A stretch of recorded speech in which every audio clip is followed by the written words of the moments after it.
संसद में कई शब्दों को बोलने पर रोक लगा दी गई है। इसका विकल्प निकाल लिया गया है, इसकी एक पर्यायवाची निकाल ली गई है। अगर मैं कहूंगा कल पार्लियामेंट बहस होगी बेरोजगारी के ऊपर, मैं कहूंगा कि मैं मोदी सरकार पर फूल बरसाकर मारूंगा। नमस्कार, द पब्लिक में आपका स्वागत। केंद्र की सरकार के इस समय जो लगातार नए नए फरमान आ रहे हैं उसको लेकर के सरकार घिरी हुई है। मानसून सत्र के पहले, मानसून सत्र से ज़्यादा चर्चा सरकार के नए नए फरमानों की हो रही है। सरकार इन फरमानों से घिरती जा रही है। इन फरमानों के लिए जो सरकार ने अब तक फरमान जारी किए हैं उसके लिए अब विपक्षी दल भी जो हैं वो नए नए प्रयोग करके सामने आ रहे हैं। पहले आप ये वीडियो देख लीजिए और फिर हम इसके बाद आगे बात करेंगे। संसद में कई शब्दों को बोलने पर रोक लगा दी गई है।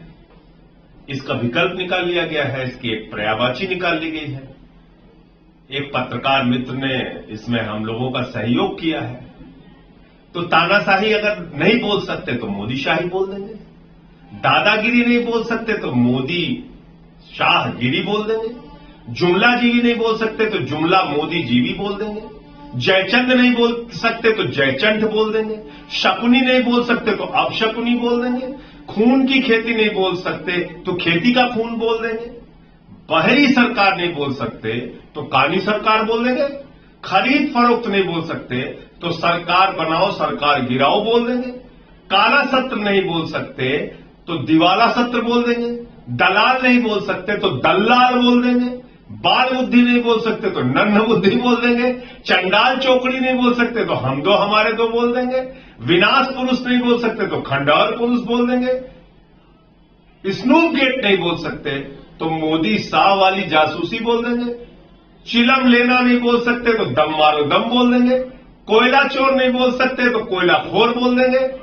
चरस पीते हैं नहीं बोल सकते तो चरस पीते हैं बोल देंगे, घड़ियालू आंसू नहीं बोल सकते तो योगी वाले आंसू बोल देंगे, ड्रामा नहीं बोल सकते तो ड्रामेबाज बोल देंगे। तो तरीका तो निकल जाएगा। अगर आप इन चीजों पर रोक लगाना चाहते हैं और चाहते हैं कि हम लोग ये बातें नहीं बोल सकते तो इसके बोलने के कई बहुत सारे तरीके हैं। उन तरीकों का हम लोग इस्तेमाल कर लेंगे। इस तरह से हमारी जुबान बंद करने की कोशिश मत कीजिए, हमारी आवाज को दबाने की कोशिश मत कीजिए। इसके बहुत तरीके निकल जाएंगे और सदन में अपनी बात कहने का हुनर हम सबको मालूम है। जय हिंद। संजय सिंह, आम आदमी पार्टी के राज्यसभा सदस्य, उत्तर प्रदेश के प्रभारी, तेज तर्रार नेताओं में गिनती होती है। कल जब संसद भवन परिसर के अंदर किसी तरीके के धरना प्रदर्शन को बैन करने की बात आई थी तो उस वीडियो में हमने जो 8 नाम गिनवाए थे उसमें से एक नाम संजय सिंह का भी था, जिनको उस समय विरोध के चलते प्रतिबंधित किया गया था और ये उस धरने में शामिल हुए थे। सरकार ने ये जो एक के बाद एक लगातार नए फरमान जारी कर रही है, लगातार नए नियम निकाल रही है। पहले उसने तमाम शब्दों को एक बड़ी सी सूची के साथ जारी किया कि ये शब्द जो है वो अब असंसदीय समझे जाएंगे, उनको उनका इस्तेमाल नहीं करना है और ये सारी चीज़ें। हालांकि उसको लेकर के फिर बाद में ओम बिरला जो संसद लोकसभा के जो अध्यक्ष हैं उनकी सफाई आई थी कि ये शब्द जो है वो असंसदीय हैं, हटाए जा रहे हैं, बैन नहीं किया जा रहा है, गलत तरीके से इसको प्रचारित ना किया जाए। बहरहाल विपक्ष लगातार इसको लेकर के सरकार की घेराबंदी करने में लगा हुआ था। उसके बाद फिर संसद भवन परिसर के अंदर किसी तरीके के धरना प्रदर्शन पर भी बैन लगा दिया गया। धार्मिक गतिविधि नहीं हो सकती है, उस पर रोक लगा दी गई। फिर ये भी जारी हो गया कि अब किसी तरीके के तख्ती और ये सब भी वहाँ पे नहीं दिए जाएंगे। इन सब को लेकर के लगातार विपक्ष जो है वो भारतीय जनता पार्टी और केंद्र की सरकार पर हमलावर है। इसको लेकर के संजय सिंह की ये पूरी वीडियो आपने सुनी ही। संजय सिंह ने जो तमाम शब्द जिनको बैन किया गया है उनको अब उनके पर्यायवाची की बात कर रहे हैं कि उन शब्दों को किस तरीके से दूसरे रूप में इस्तेमाल किया जाएगा। भाव वही रहेंगे, शब्द बदल जाएंगे, कहने का तरीका बदल जाएगा।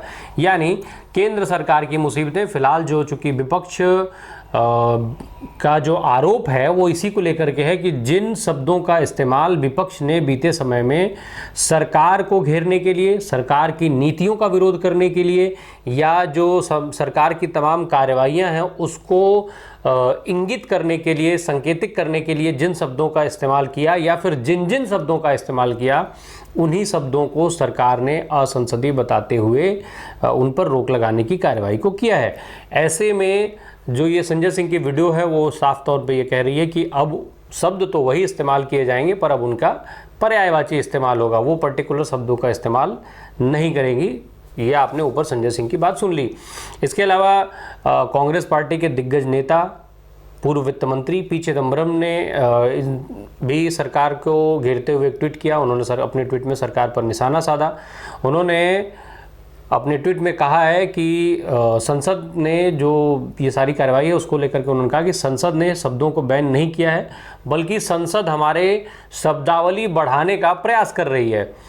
पी चिदम्बरम ने आगे निशाना साधते हुए सरकार पर कहा है कि आप ये ना कहें, शर्मिंदा ना कहें, शर्मिंदा शब्द का इस्तेमाल ना करें, बल्कि वो कहें कि सरकार के वो काम जिससे आप आहत हो रहे हों, या सरकार को आप भ्रष्ट मत कहिए बल्कि कहिए कि लोगों का पैसा चुराने वाला, यानी जिसने लोगों का पैसा चुराया हो।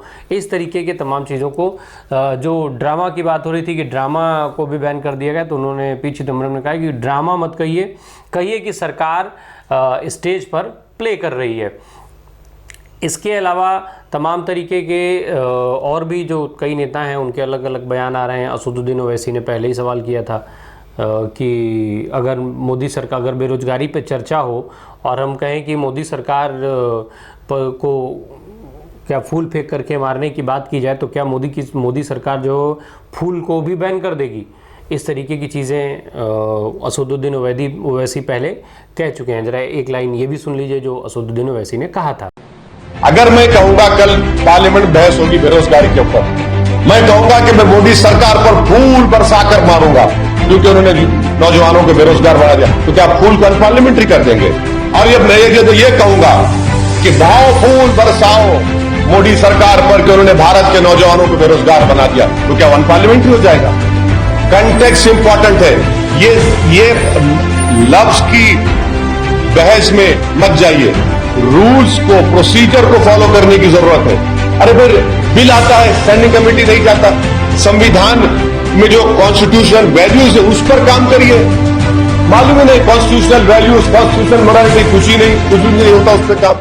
दरअसल केंद्र की सरकार ने जो जारी किया गया है निर्देश, उसके हिसाब से जुमला जीवी, शकुनी, जयचंद, लॉलीपॉप, इस तरीके के तमाम ऐसे शब्द हैं जिनको असंसदीय कहते हुए उन पर रोक लगाई गई है, जिनका उपयोग भविष्य में नहीं हो सकता है, वो कार्रवाइयों में शामिल नहीं होंगे। तो इसको लेकर के सरकार का खूब विरोध हो रहा है।